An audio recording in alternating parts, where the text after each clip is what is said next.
What's up guys, EDA here, and we're going to be doing a review of the Arsenal versus Chelsea game. And it was an explosive game to say the least, especially on the Arsenal side. Firstly, great to be catching up with you guys.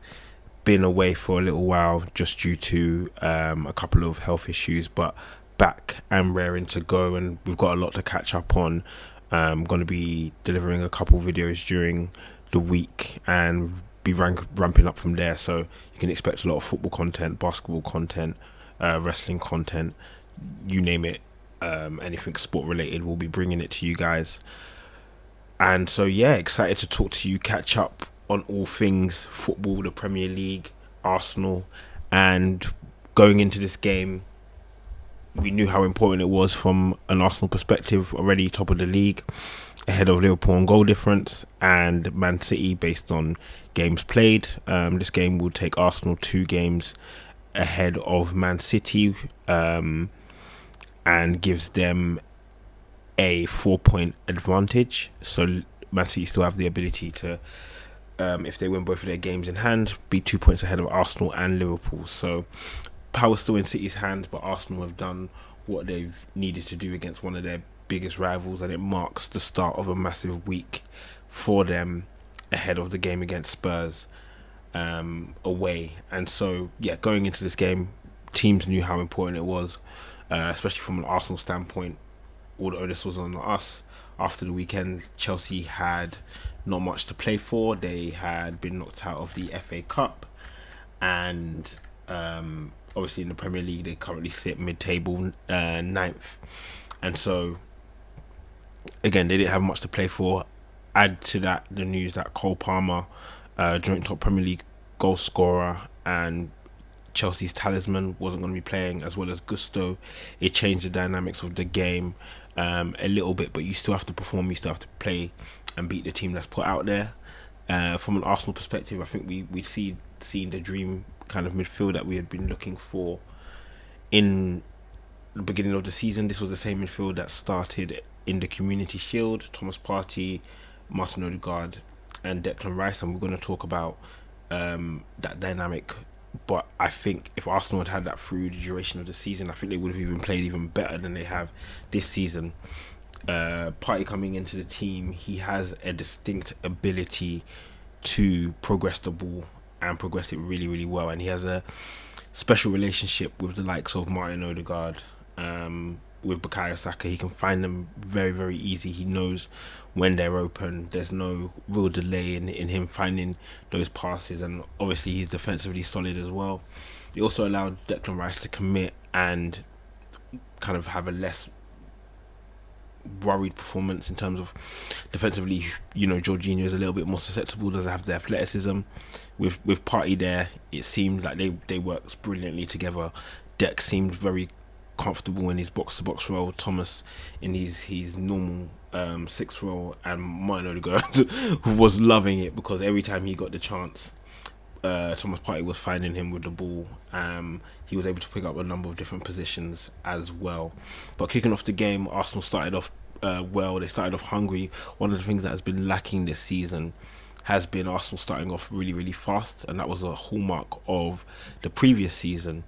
They managed to get a fast start this game through Leandro Trossard. He stepped up brilliantly, collected the ball on the wing. It was actually a combination of a great team move, to be honest with you. The ball finding itself to Kai Havertz, who found Thomas Partey. Thomas Partey played the ball out wide, and then it found itself to Leo Trossard, who had the option to either square it across goal or shoot. He shot, and I think it took everyone by a little bit of surprise. But he's so clinical. He's such a technician, and he's proven to be an absolute pillar for Arsenal in this time. I think we all had a couple of questions in terms of the fans.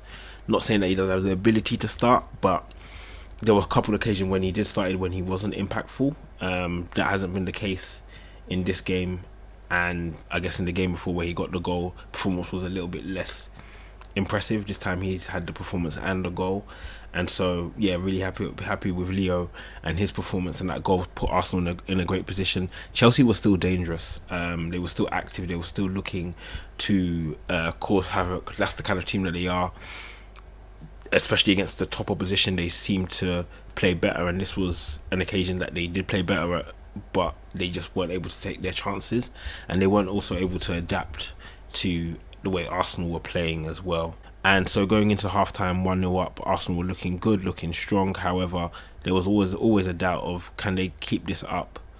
Is there the door still open for Chelsea to go through and potentially, get a goal back and put that pressure back on Arsenal? Luckily enough for Arsenal, they kept playing all the way through in the second half. They didn't deviate from their style of play. They kept going and kept finding their spaces and being adventurous and being dangerous with their play, something that they're very comfortable with. And if Arsenal were to play any different, you would see it. That eventually led to Ben White getting his first goal, capped off what was a brilliant performance and settled a lot of nerves in the team and in the stadium. As you can imagine, a lot of people were looking at this game as being a tricky one, which it, on paper it was, and it was in the first half as well. But that goal from Ben White set us upon the rest of the game brilliantly, and it was quickly followed up by the goal from Kai Havertz, a brilliant through ball by Martin Odegaard, again being able to pick up different positions with Declan Rice and Thomas Partey there, and Thomas being able to find him and him being able to locate different positions. He was able to provide an absolute beautiful ball to Kai. Not only did Kai receive the ball, he was strong enough to bully Cucurella and slot the ball in the back of the net. And you've got to give your hats off to the boy. Say what you want, he's played in midfield, he's played striker, midfield, which is a new position for him in the way that Arsenal have played, and he spent less than, I would say, 50% of his time at striker, yet he's our second top goal scorer in the Premier League, and he's already on 16 goals and assists combined in the Premier League, and you've got to again give your hats off to him, because people writ him off in the season. People literally writ him off and said that he would have no impact, he'll be a flop, he'll be a dud, and he's the opposite. He's a key cog to Arsenal. He makes us play better, and yeah, I predicted he would be a hit. Even I was a little bit dubious when we signed him, but the more I looked into it, the more I examined the move, the more I was in support of it. And it's great to see Kai get the goal. He again was quick to follow that up with a fourth this time, the assist by Saka, but the quality was in the finish. He found an angle, he worked the space. He's so smart in picking up little spaces that defenders momentarily forget about, and before you know it, he's got the ball and he's putting it in the back of the net, and that's his 11th goal of the season in the Premier League, I believe. So yeah, big props to Kai getting us to 4-0. It was capped off with the 5th goal by Ben White. A little bit of a fluke. It looked like he was going for the cross, but it went into the back of the net. But we will take that.